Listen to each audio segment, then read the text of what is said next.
ਸਤਿ ਸ਼੍ਰੀ ਅਕਾਲ। ਮੈਂ ਡਾਕਟਰ ਨਵਨੀਤ ਕੌਰ ਹਾਂ। ਮੈਂ ਇੱਕ ਜਨਰਲ ਸਰਜਨ ਹਾਂ ਪਿਮਸ ਹਸਪੀਟਲ ਜਲੰਧਰ ਵਿੱਚ। ਮੈਂ ਐਸੋਸੀਏਟ ਪ੍ਰੋਫੈਸਰ ਬਤੌਰ ਕੰਮ ਕਰ ਰਹੀ ਹਾਂ। ਅੱਜ ਆਪਾਂ ਗੱਲ ਕਰਾਂਗੇ ਪਿੱਤੇ ਦੀ ਪੱਥਰੀ ਜਾਂ ਗੋਲਸਟੋਨਸ ਬਾਰੇ। ਪਿੱਤੇ ਦੀ ਪਹਿਲਾਂ ਆਪਾਂ ਜਾਣਾਂਗੇ ਪਿੱਤਾ ਕੀ ਹੈ। ਪਿੱਤਾ ਜਾਂ ਜਿਹਨੂੰ ਅਸੀਂ ਗੋਲ ਬਲੈਡਰ ਕਹਿੰਦੇ ਆ, ਇਹ ਲਿਵਰ ਦੇ ਜਿਗਰ ਦੇ ਨੀਚੇ ਪਾਇਆ ਜਾਂਦਾ ਹੈ। ਇਹਦਾ ਮੇਨ ਕੰਮ ਹੁੰਦਾ ਹੈ ਬਾਈਲ ਜਾਂ ਜਿਹਨੂੰ ਆਪਾਂ ਪੰਜਾਬੀ ਵਿੱਚ ਪਿਤਰਸ ਕਹਿੰਦੇ ਆ, ਉਹਨੂੰ ਸਟੋਰ ਕਰਨ ਦਾ। ਪਿੱਤੇ ਦੀ ਪੱਥਰੀ ਬਣਨ ਦੇ ਕਾਫੀ ਕਾਰਨ ਹੁੰਦੇ ਹਨ। ਮੇਨ ਪਿੱਤੇ ਦੀ ਪੱਥਰੀ ਜਿਹੜੀ ਹੈ ਉਹ ਫੀਮੇਲਸ ਵਿੱਚ ਪਾਈ ਜਾਂਦੀ ਹੈ, ਪਰ ਇਹਦਾ ਇਹ ਮਤਲਬ ਨਹੀਂ ਹੈ ਕਿ ਇਹ ਮੇਲਸ 'ਚ ਨਹੀਂ ਪਾਈ ਜਾਂਦੀ, ਪਰ ਮੇਨ ਕਹਿ ਲਓ ਫੀਮੇਲਸ 'ਚ ਜ਼ਿਆਦਾ ਕਾਮਨਲੀ ਪਾਈ ਜਾਂਦੀ ਹੈ as compare to males. Pregnancy ਦੀ ਪੱਥਰੀ ਬਣਨ ਦੇ ਚਾਂਸ ਵੱਧ ਜਾਂਦੇ ਹੈ, ਜਾਂ ਕੋਈ ਫੀਮੇਲਸ ਅਗਰ ਕੋਈ ਦਵਾਈਆਂ ਲੈ ਰਹੀਆਂ ਜਿਵੇਂ OCPs ਜਾਂ ਕੋਈ ਹਾਰਮੋਨਲ ਮੈਡੀਸਨ ਚੱਲ ਰਹੀ ਹੈ, ਉਹ ਪੇਸ਼ੈਂਟਸ ਵਿੱਚ ਰਿਸਕ ਫੈਕਟਰ ਪਿੱਤੇ ਦੀ ਪੱਥਰੀ ਬਣਨ ਦੇ ਜ਼ਿਆਦਾ ਹੋ ਜਾਂਦੇ ਹਨ। ਫਿਰ ਅਗਰ ਪੇਸ਼ੈਂਟ ਦਾ weight ਜ਼ਿਆਦਾ ਹੈ, ਓਬੇਸਿਟੀ ਹੈ, ਉਹਨਾਂ ਵਿੱਚ ਪਿੱਤੇ ਦੀ ਪੱਥਰੀ ਦੇ ਬਣਨ ਦੇ ਚਾਂਸ ਜ਼ਿਆਦਾ ਹੋ ਜਾਂਦੇ ਹਨ। ਸੋ ਇਹ ਅਸੀਂ ਕਹਿ ਸਕਦੇ ਹਾਂ ਕਿ ਰਿਸਕ ਫੈਕਟਰ ਮੇਨਲੀ ਫੀਮੇਲਸ ਹਨ, ਉਹਨਾਂ ਵਿੱਚ ਰਿਸਕ ਹੈਗਾ। ਅਗਰ ਪ੍ਰੈਗਨੈਂਸੀ ਹੈ, ਕੋਈ OCPs ਲੈ ਰਹੀ ਹੈ, ਹਾਰਮੋਨ ਥੈਰੇਪੀ ਚੱਲ ਰਹੀ ਹੈ, ਪੇਸ਼ੈਂਟ ਬਹੁਤ ਜ਼ਿਆਦਾ ਪ੍ਰੋਲੋਂਗਡ ਫਾਸਟਿੰਗ ਕਰ ਰਹੇ ਹੈ, ਉਹਨਾਂ ਪੇਸ਼ੈਂਟਸ ਵਿੱਚ ਪਿੱਤੇ ਦੀ ਪੱਥਰੀ ਦੇ ਚਾਂਸ ਜ਼ਿਆਦਾ ਹੋ ਜਾਂਦੇ ਹਨ। ਪਿੱਤੇ ਦੀ ਪੱਥਰੀ 2-3 ਤਰ੍ਹਾਂ ਦੀ ਹੁੰਦੀ ਹੈ। ਮੇਨਲੀ ਕੋਲੈਸਟਰੋਲ ਸਟੋਨਸ ਹੁੰਦੇ ਹਨ ਜੋ ਜ਼ਿਆਦਾ ਘਿਓ ਮੱਖਣ ਖਾਣ ਨਾਲ ਬਣਦੇ ਹਨ। ਦੂਸਰੇ ਮਿਕਸਡ ਸਟੋਨ ਹੁੰਦੇ ਹਨ ਜਿਨ੍ਹਾਂ ਪੇਸ਼ੈਂਟਸ 'ਚ ਹੀਮੋਲਿਸਿਸ ਹੋ ਰਿਹਾ, ਬਲੱਡ ਸੈਲਸ ਟੁੱਟ ਰਹੇ ਹੈ, ਉਹਨਾਂ ਵਿੱਚ ਪਿਗਮੈਂਟ ਸਟੋਨਸ ਪਾਏ ਜਾਂਦੇ ਹਨ। ਤੀਸਰੀ ਕਿਸਮ ਹੈਗੀ ਹੈ ਮਿਕਸਡ ਸਟੋਨ ਜਿਨ੍ਹਾਂ ਵਿੱਚ ਪਾਏ ਜਾਂਦੇ ਹਨ।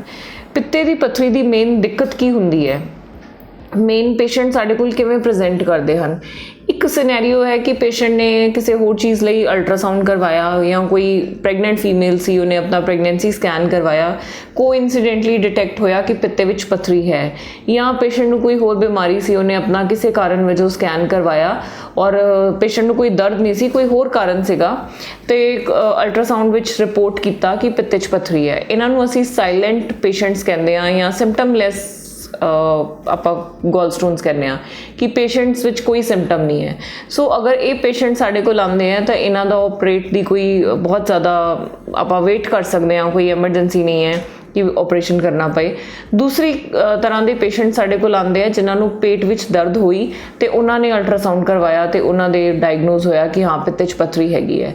ਸੋ ਇਹ ਕਹਿ ਲਓ ਇਹਦੇ ਕਰਕੇ ਪੇਸ਼ੈਂਟ ਨੂੰ ਦਰਦ ਹੁੰਦੀ ਹੈ ਪੇਟ ਦੇ ਅੰਦਰ, ਔਰ ਕਈ ਵਾਰ ਇਹ ਬੈਕ 'ਤੇ ਰੇਡੀਏਟ ਕਰਦੀ ਹੈ, ਪਿੱਛੇ ਸ਼ੋਲਡਰ ਵੱਲ ਜਾਂਦੀ ਹੈ। ਨੰਬਰ 2, ਪੇਸ਼ੈਂਟ ਨੂੰ ਇਹਦੇ ਕਰਕੇ ਜਿਵੇਂ ਅਗਰ ਪਿੱਤੇ 'ਚ ਸੋਜ ਪੈ ਜਾਏ, ਇਨਫੈਕਸ਼ਨ ਹੋ ਜਾਂਦੀ ਹੈ, ਉਹਦੇ ਵਿੱਚ ਪੇਸ਼ੈਂਟ ਨੂੰ ਬੁਖਾਰ ਵੀ ਆਏਗਾ। ਕਈ ਪੇਸ਼ੈਂਟਸ ਨੂੰ ਜਿਵੇਂ ਪਿੱਤੇ 'ਚ ਪੱਥਰੀ ਛੋਟੀ ਹੋਵੇ ਤੇ ਉਹਨਾਂ ਦੀ ਅੱਗੇ CBD ਵਿੱਚ ਸਟੋਨ ਮਾਈਗ੍ਰੇਟ ਕਰ ਜੇ, ਉਹ ਪੇਸ਼ੈਂਟ ਪੀਲੀਏ ਨਾਲ ਪ੍ਰੈਜ਼ੈਂਟ ਕਰਨਗੇ, ਤਾਂ ਉਹ ਇੱਕ ਅਲੱਗ ਪ੍ਰੈਜ਼ੈਂਟੇਸ਼ਨ ਹੋ ਗਈ। ਕਈ ਪੇਸ਼ੈਂਟਸ ਨੂੰ ਇਹਦੇ ਨਾਲ ਨੋਜ਼ੀਆ ਜਾਂ ਕੋਈ ਉਲਟੀ, ਮਤਲਬ ਕਹਿ ਲਓ ਵੋਮਿਟਿੰਗ ਆ ਜਾਂਦੀ ਹੈ। ਕਈ ਵਾਰ ਕਹਿੰਦੇ ਕਿ ਸਾਨੂੰ ਖਾਣੇ ਤੋਂ ਬਾਅਦ ਥੋੜ੍ਹਾ ਬਾਕ ਆਉਂਦੇ ਹੈ, ਜਾਂ ਕਹਿ ਲਓ ਉਲਟੀ ਆਉਂਦੀ ਹੈ। ਸੋ ਇਹ ਵੀ ਇੱਕ ਪ੍ਰੈਜ਼ੈਂਟੇਸ਼ਨ ਹੋ ਸਕਦੀ ਹੈ ਪਿੱਤੇ ਦੀ ਪੱਥਰੀ ਦੀ। ਜਾਂ ਕੋਈ ਅਗਰ ਪੇਸ਼ੈਂਟ ਇਗਨੋਰ ਕਰ ਰਿਹਾ, ਬਾਰ-ਬਾਰ ਦਰਦ ਹੋ ਰਹੀ ਸੀ, ਪੇਸ਼ੈਂਟ ਨੇ ਨਹੀਂ ਕੁਝ ਧਿਆਨ ਦਿੱਤਾ, ਉਹਨਾਂ ਕੇਸਿਸ 'ਚ ਜਿਵੇਂ ਸਪੈਸ਼ਲੀ ਉਹ ਪੇਸ਼ੈਂਟਸ ਜਿਨ੍ਹਾਂ 'ਚ ਸ਼ੂਗਰ ਦੀ ਬਿਮਾਰੀ ਹੈ, ਡਾਇਬਟਿਕਸ ਹੈ, ਉਹਨਾਂ ਵਿੱਚ ਕਹਿ ਲਓ ਪਿੱਤੇ 'ਚ ਪਸ ਵੀ ਪੈ ਜਾਂਦੀ ਹੈ ਜਿਹਨੂੰ ਅਸੀਂ ਐਮਪਾਈਮਾ ਗੋਲ ਬਲੈਡਰ ਕਹਿੰਦੇ ਹਾਂ। ਸੋ ਇਹ ਅਲੱਗ-ਅਲੱਗ ਪ੍ਰੈਜ਼ੈਂਟੇਸ਼ਨ ਹੋ ਸਕਦੀ ਹੈ ਪਿੱਤੇ ਦੀ ਪੱਥਰੀ ਦੀ। ਹੁਣ ਪਿੱਤੇ ਦੀ ਪੱਥਰੀ ਅਗਰ ਪੇਸ਼ੈਂਟ ਨੂੰ ਕੋਈ ਸ਼ੱਕ ਪੈਂਦਾ ਹੈ ਤਾਂ ਮਤਲਬ ਸਭ ਤੋਂ ਵਧੀਆ ਟੈਸਟ ਕਿਹੜਾ ਕਰਵਾਉਣਾ ਚਾਹੀਦਾ ਹੈ? ਇੱਕ ਅਲਟਰਾਸੋਨੋਗ੍ਰਾਫੀ। ਅਲਟਰਾਸੋਨੋਗ੍ਰਾਫੀ ਕਹਿ ਲਓ ਸਭ ਤੋਂ ਵਧੀਆ ਜ਼ਰੀਆ ਹੈਗਾ ਪਿੱਤੇ 'ਚ ਪੱਥਰੀ ਨੂੰ ਇਨਵੈਸਟੀਗੇਟ ਕਰਾਉਣ ਲਈ। ਸੋ ਪੇਸ਼ੈਂਟ ਨੂੰ ਇੱਕ ਸਿੰਪਲ ਪੇਟ ਦਾ ਸਕੈਨ ਲਿਖ ਕੇ ਦਿਓ, ਤਾਂ ਅਗਰ ਸਕੈਨ ਵਿੱਚ ਪੱਥਰੀ ਹੈਗੀ ਹੈ ਤਾਂ ਫਿਰ ਆਪਰੇਸ਼ਨ ਕਰਵਾਉਣਾ ਚਾਹੀਦਾ ਹੈ। ਹੁਣ ਆਪਾਂ ਗੱਲ ਕੀਤੀ ਸੀ ਸਿੰਪਟਮਲੈਸ ਪੇਸ਼ੈਂਟਸ, ਮਤਲਬ ਜਿਨ੍ਹਾਂ 'ਚ ਕੋਈ ਏਸਿਮਟੋਮੈਟਿਕ ਜਿਨ੍ਹਾਂ ਨੂੰ ਆਪਾਂ ਪੇਸ਼ੈਂਟਸ ਕਹਿੰਦੇ ਹਾਂ, ਉਹਨਾਂ ਦੇ ਵਿੱਚ ਅਸੀਂ ਕਹਿੰਦੇ ਹਾਂ ਕਿ ਤੁਸੀਂ ਥੋੜ੍ਹੀ ਦੇਰ ਰੁਕ ਸਕਦੇ ਹੋ। ਦੂਸਰੇ ਆਉਂਦੇ ਜਿਨ੍ਹਾਂ ਨੂੰ ਬਾਰ-ਬਾਰ ਅਟੈਕ ਹੋ ਰਿਹਾ ਪਿੱਤੇ ਦੀ ਪੱਥਰੀ ਕਰਕੇ, ਜਾਂ ਪੀਲੀਆ ਹੋ ਰਿਹਾ, ਜਾਂ ਕੋਈ ਵੀ ਕੰਪਲਿਕੇਸ਼ਨ ਹੋ ਰਹੀ ਹੈ। ਸੋ ਉਹਨਾਂ ਪੇਸ਼ੈਂਟਸ 'ਚ ਅਸੀਂ ਰਿਕਮੈਂਡ ਕਰਾਂਗੇ ਕਿ ਪਿੱਤੇ ਦੀ ਪੱਥਰੀ ਦਾ ਆਪਰੇਸ਼ਨ ਕਰਵਾ ਲੈਣਾ ਚਾਹੀਦਾ ਹੈ। ਪਿੱਤੇ ਦੀ ਪੱਥਰੀ ਦੀ ਕੋਈ ਦਵਾਈ ਨਹੀਂ ਹੁੰਦੀ, ਮੇਨ ਇਹਦਾ ਇਲਾਜ ਆਪਰੇਸ਼ਨ ਨਾਲ ਹੀ ਹੈ। ਪੇਸ਼ੈਂਟ ਸਾਡੇ ਕੋਲ ਅਕਸਰ ਆਉਂਦੇ ਕਹਿੰਦੇ ਦਵਾਈ ਨਾਲ ਇਲਾਜ ਨਹੀਂ ਹੁੰਦਾ, ਸੋ ਸਰਜਨ ਕਿਸੇ ਵੀ ਬਿਮਾਰੀ ਦਾ ਸਰਜਰੀ ਉਦੋਂ ਹੀ ਐਡਵਾਈਸ ਕਰਦੇ ਹੈ ਜਦੋਂ ਮੈਡੀਕਲ ਟ੍ਰੀਟਮੈਂਟ ਆਪਸ਼ਨ ਨਹੀਂ ਹੁੰਦੀ। ਸੋ ਕੋਈ ਸਰਜਨ ਅਗਰ ਐਡਵਾਈਸ ਕਰ ਰਿਹਾ ਕਿ ਸਰਜਰੀ ਹੈ, ਇਹਦਾ ਮਤਲਬ ਉਹਦਾ ਇਲਾਜ ਸਰਜਰੀ ਹੀ ਹੈ, ਆਪਰੇਸ਼ਨ ਤੋਂ ਬਿਨਾ ਕੋਈ ਹੱਲ ਨਹੀਂ ਹੈ। ਸੋ ਪਿੱਤੇ ਦੀ ਪੱਥਰੀ ਦਾ 2 ਤਰ੍ਹਾਂ ਦਾ ਇਲਾਜ ਹੁੰਦਾ ਹੈ। ਇੱਕ ਪਹਿਲਾਂ ਪੁਰਾਣੇ ਜ਼ਮਾਨੇ 'ਚ ਓਪਨ ਕੋਲੀਸਿਸਟੈਕਟਮੀ ਕਰਦੇ ਸੀ, ਜਿਹਨੂੰ ਚੀਰੇ ਵਾਲਾ ਆਪਰੇਸ਼ਨ ਕਹਿੰਦੇ ਹੈ।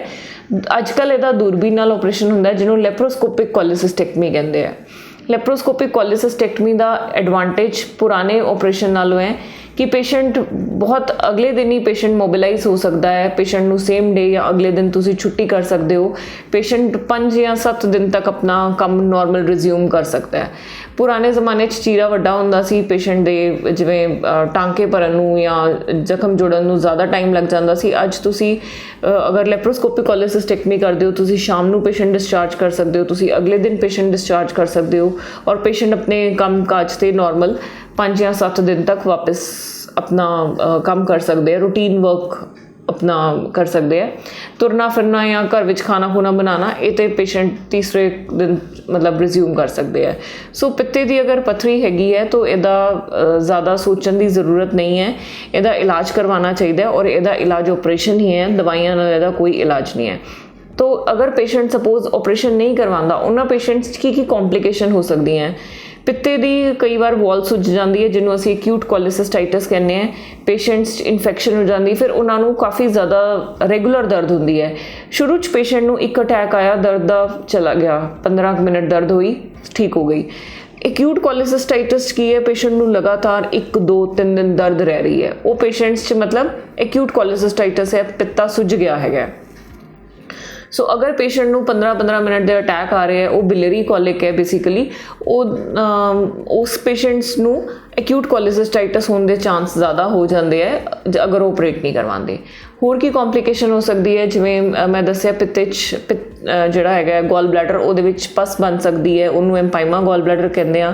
ਫਿਰ ਡਾਇਬਟਿਕ ਪੇਸ਼ੈਂਟਸ 'ਚ ਪਿੱਤਾ ਫਟ ਵੀ ਜਾਂਦਾ ਹੈਗਾ, ਉਹ ਫਿਰ ਥੋੜ੍ਹੀ ਹੋਰ ਸਮੱਸਿਆ ਹੋ ਜਾਂਦੀ ਹੈ। ਪਿੱਤੇ ਦੀ ਪੱਥਰੀ ਕਰਕੇ ਅਗਰ ਪੱਥਰੀ ਅੱਗੇ ਨਾੜ 'ਚ CBD 'ਚ ਸ਼ਿਫਟ ਹੋ ਜਾਏ ਤਾਂ ਪੇਸ਼ੈਂਟਸ ਨੂੰ ਕਈ ਵਾਰ ਪੀਲੀਆ ਵੀ ਹੋ ਜਾਂਦਾ ਹੈ। ਸੋ ਪੇਸ਼ੈਂਟ ਅਗਰ ਯੰਗ ਹੈ, ਪਿੱਤੇ 'ਚ ਪੱਥਰੀ ਹੈ, ਸਿੰਪਟਮਸ ਹੈਗੇ ਆ, ਤਾਂ ਉਹ ਪੇਸ਼ੈਂਟਸ ਨੂੰ ਇਲਾਜ ਕਰਾ ਲੈਣਾ ਚਾਹੀਦਾ ਹੈ। ਕਈ ਪੇਸ਼ੈਂਟਸ ਪੈਨਕ੍ਰੀਟਾਈਟਿਸ, ਜਿਹੜੀ ਕਿ ਬਹੁਤ ਹੀ ਲੀਥਲ ਬਿਮਾਰੀ ਹੈ, ਉਹਦੇ ਨਾਲ ਪ੍ਰੈਜ਼ੈਂਟ ਕਰਦੇ ਹੈ। ਪੇਸ਼ੈਂਟ ਨੂੰ ਪਿੱਤੇ ਦੀ ਪੱਥਰੀ ਹੈਗੀ ਹੈ ਔਰ ਉਹਦੇ ਕਰਕੇ ਪੈਨਕ੍ਰੀਟਾਈਟਿਸ ਹੋ ਗਿਆ। ਸੋ ਉਹਨਾਂ ਕੇਸਿਸ 'ਚ ਪੈਨਕ੍ਰੀਟਾਈਟਿਸ ਇੱਕ ਬਹੁਤ ਜ਼ਿਆਦਾ ਲੀਥਲ ਕੰਪਲਿਕੇਸ਼ਨ ਹੈ ਗੋਲਸਟੋਨਸ ਦੀ। ਸੋ ਇਸ ਲਈ ਅਗਰ ਪਿੱਤੇ ਦੀ ਪੱਥਰੀ ਹੈਗੀ ਹੈ ਤਾਂ ਔਰ ਇਹਦਾ ਇਲਾਜ ਵੀ ਕੋਈ ਬਹੁਤ ਜ਼ਿਆਦਾ ਲੰਬਾ ਚੌੜਾ ਨਹੀਂ ਹੈ, ਇੱਕ ਸਿੰਪਲ ਆਪਰੇਸ਼ਨ ਹੈਗਾ ਔਰ ਕੋਈ ਬਹੁਤ ਜ਼ਿਆਦਾ ਖਰਚਾ ਵੀ ਨਹੀਂ ਹੁੰਦਾ ਇਹਦਾ। ਸੋ ਇਹਦਾ ਆਪਰੇਸ਼ਨ ਕਰਵਾ ਲੈਣਾ ਚਾਹੀਦਾ ਤਾਂ ਜੋ ਇਹਨਾਂ ਕੰਪਲਿਕੇਸ਼ਨਸ ਤੋਂ ਬਚਿਆ ਜਾ ਸਕੇ।